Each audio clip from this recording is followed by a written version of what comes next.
ہمارا غرور اور جگہوں پہ ہوتا ہے.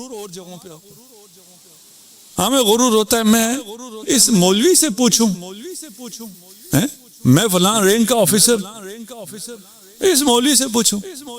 نہیں پوچھو گے تو کہاں جاؤ گے؟ آپ جس مرضی رینک کے آفیسر ہیں. آج کل ایک اور چیز اور چلی ہوئی ہے، بڑا فیشن چلا ہوا ہے، میں صرف مسلمان ہوں.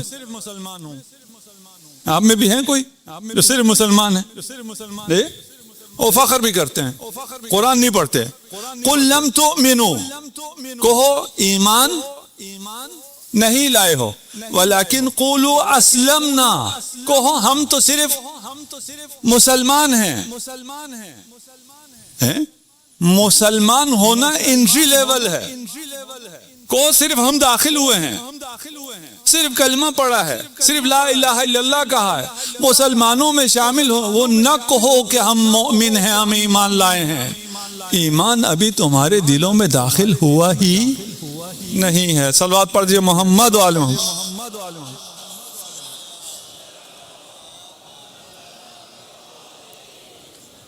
اصل ایمان چاہیے، صرف اسلام سے کچھ بھی نہیں ہوتا ہے. ہم نے کہا علم سے کچھ نہیں ہوتا. اقرار، اسلام اقرار ہے، اقرار سے کیا ہوگا؟ کچھ بھی نہیں. اس کے اپنے اثرات ہیں، ہاں اس کے علاوہ بات کر رہے ہیں. میرے لیے آپ مسلمان ہیں کیونکہ آپ نے اقرار کیا. آپ کا ذبیحہ میرے لیے حلال ہے، آپ کی جان مال کی حفاظت مجھ پر واجب ہے، اس لیے آپ بھی مسلمان ہیں. یہ میرے لیے آپ کی نسبت ہوا. لیکن اگر میں صرف اقرار کرتا ہوں، اس اقرار سے کیا ہوگا؟ سفر کا آغاز تو ہوگا اور باقی کچھ بھی نہیں. اقرار کے بعد علم، علم کے بعد یقین، یقین کے بعد ایمان. مومن ہونا پڑے گا، شیعہ ہونا پڑے گا. تشیع کسے کہتے ہیں؟ علی کے پیچھے چلنے والے کو. علی کے پیچھے چلے بغیر کوئی نہ اسلام پر ہو سکتا ہے نہ ایمان پر ہو سکتا ہے.